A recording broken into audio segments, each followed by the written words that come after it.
caso de Mayakovsky, un poco siguiendo tu línea, ¿no? Supuestamente era el poeta de la revolución soviética, ¿no? Pero él tenía, digamos, una poética, el futurismo ligado a la exaltación del proletariado, a la exaltación de la modernidad, a la exaltación del socialismo. Sin embargo, cuando él quiso hacer otro tipo de poesía o vio algunas cosas que no le terminaron de gustar, se generó un conflicto y él ya no podía traicionar su propia poética o lo que él se había vendido. Y no estamos hablando ya de una civilización capitalista, sino a una ideología socialista, a un Estado socialista. Y él se tuvo que suicidar, no le quedó otra. Entonces, para mí el fenómeno que hemos hablado, que puede haber un ego que puede ser positivo como un ego que puede ser negativo, para mí el tema es más importante aún, ¿no? El tema es, digamos, ¿qué determina, por ejemplo, qué determina que un ego sea válido o no? Y eso está determinado de acuerdo a la ideología de cada persona, porque lo que es válido para ti puede no ser válido para la otra persona.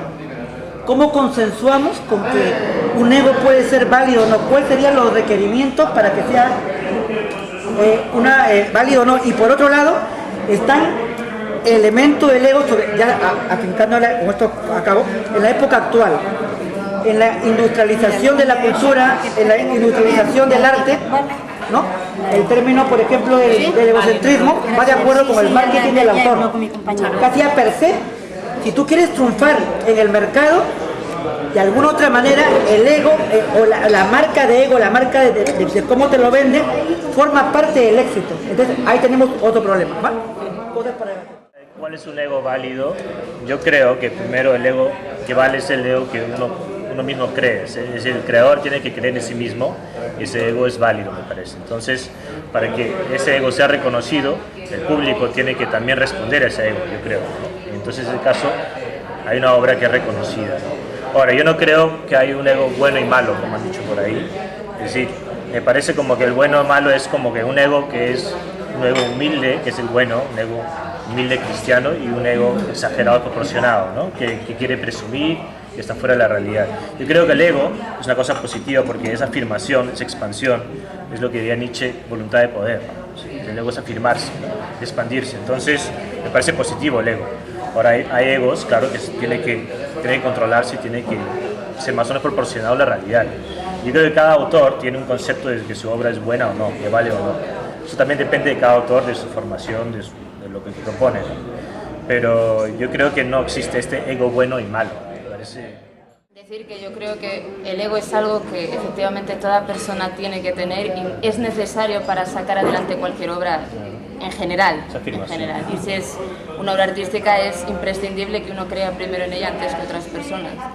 Y lo único que pasa es que yo creo que cuando quizás recibimos una respuesta a eso, ese ego queda alimentado, eso es narcisizante para cualquier persona y cada persona según como sea yo creo que lo recibe de una manera y hay gente que yo creo que lo magnifica y lo banaliza y otras personas pues bueno se lo quedan ahí más o menos. Entonces yo creo que en función de cómo crezca eso se extrapola y pierde su sentido o no lo pierde, pero el ego es algo que tiene que estar ahí necesariamente siempre. Si hay un ego saludable.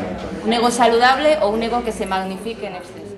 Yo creo que se confunde un poco lo que es el ego del autor y el ego del personaje público.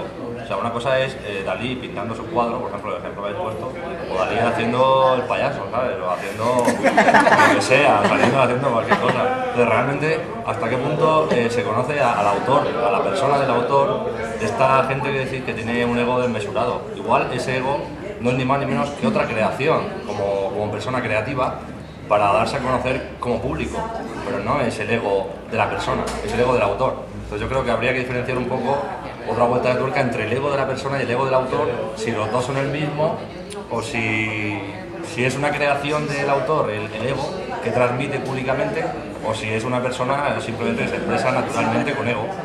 Porque yo creo que este tipo de artistas se crean su propia personalidad, su propia leyenda, como Francisco Umbral también, ¿no? El tema del dandismo, de tal. Luego realmente igual el tío no tiene nada que ver con el que ves por la calle o con el que... En el caso de Dalí, él se convirtió en... Si la obra es anónima, si no le pones el nombre, ¿qué pasa con el ego? ¿Cómo? A ver, repite. Ahora anónimo. Desarrolla. Si la obra es anónima, ¿Qué pasa con el ego? El ego, si la obra es anónima, el ego que percibe el público no lo recibirá nunca el autor, pero aún así el autor, que sabe que es su obra, seguirá teniendo un ego sobre esa obra, porque él sabe que la ha escrito. Incluso más, porque ya no tiene, la visión ya no va sobre su nombre, sobre su persona, puede explayarse y su ego más animal. Pero el ego es una cuestión solo del autor o de la gente que lo percibe. Es que el ego no, O sea, no sería solo de la yo. obra, ya cuando la obra está despegada del autor. El ego es porque existe otro mundo alrededor, si no sería solo yo. ¿El ego qué, perdón? El ego es porque existe, porque estamos en una sociedad y si no sería yo y ya está. El ego es porque estás dentro es una palabra sociológica perdida, vamos. Colectivos de egos, ¿no? O sea, yo me he topado o he visto colectivos de egos del gremio de escritores que se siente como que están en una nube por encima del resto y no y es muy difícil acceder a ellos, y si accedes es por algo especial. O sea, yo también quería dar a conocer o a traer a colación el tema del colectivismo de egos, ¿no? Que también puede existir en determinadas vertientes o de determinadas épocas, ¿no? Eso también es importante mencionarlo, ¿no? El autor que se va a sentir, Nietzsche dijo Dios ha muerto, luego sabéis, ¿no? Dios escribió Nietzsche ha muerto. O sea, cuando el autor ya muere, entonces ¿qué pasa con el ego? O sea, cuando uno lee obras de Shakespeare, ve el ego de Shakespeare en algún sitio, ¿cuál es el personaje? ¿Quién es Shakespeare? ¿En qué personaje es? O sea, es que lo de Dalí es porque era un excéntrico, pero si uno ve un cuadro de Dalí no ve ningún ego, ve una obra que puede tener calidad o no. Si prospera con el paso del tiempo, esa obra es que tiene arte suficiente y calidad como para que otras generaciones la sigan observando. Pero Jardiel Poncela, por ejemplo, pues nadie va a ver ahora. ¿Y quién lo lee? El orgullo de haber escrito algo, que todo creador lo tiene, ese ego de esto lo he hecho yo y más o menos es bueno. Y otra cosa es el ego, el orgullo. O sea, vamos a ver, una cosa es el orgullo al servicio de la obra y otra cosa es la obra al servicio del orgullo. O sea, sí que puede haber un ego malo. El ego es la obra que se tiene que supeditar al ego del autor. O sea, un autor puede escribir para intentar fomentar su obra, pero también hay gente que realmente escribe para fomentar su obra. Entonces pierde, desde mi punto de vista, puede llegar a perder el norte y entrar en una dinámica mucho más consumista. Por ejemplo, toda esta clase de autores que se estancan en su desarrollo y se quedan solamente en lo que venden. Pero es que no sé si estamos manejando los mismos conceptos, ¿eh? No, eso es lo que ha pasado. Porque cada uno maneja lo suyo. Porque mira, yo desde el hedonismo al posmodernismo y el modernismo trascendental, ya hay un viaje conceptual muy complicado, ¿sabes? Acá hay un viaje, empieza el hedonismo, la modernidad trascendental, el posmodernismo, ya está un poco ahí complicado el viaje, ¿sabes? No, pero está bien que cada uno se exprese. Es que yo... Está bien. García Márquez. García Márquez escribió la novela 100 años de soledad, que es una obra importante en la literatura contemporánea. Posteriormente ya no ha podido hacer una novela tan importante como esa, eso que es un gran escritor.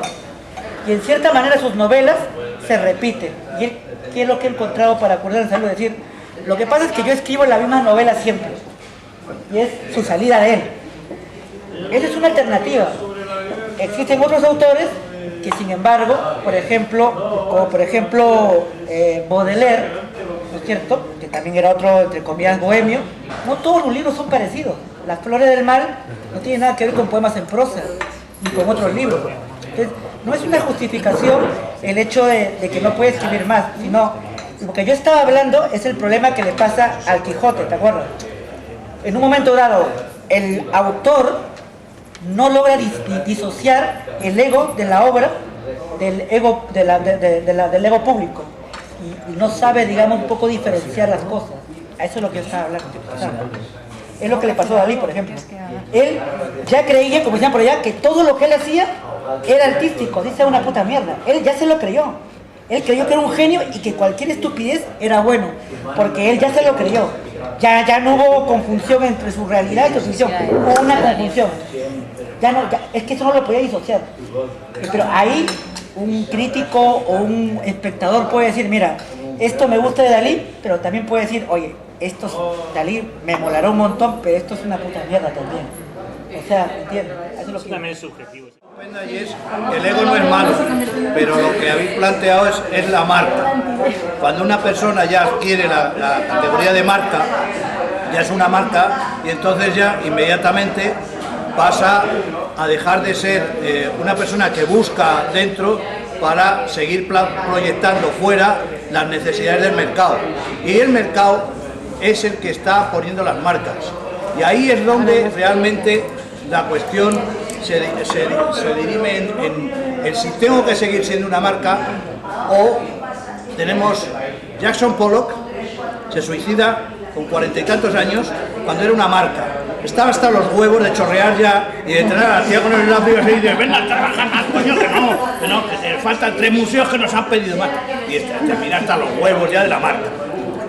Hay galerías que si cambia el artista de estilo, se le echa, porque ya no es una marca, ya no se le reconoce.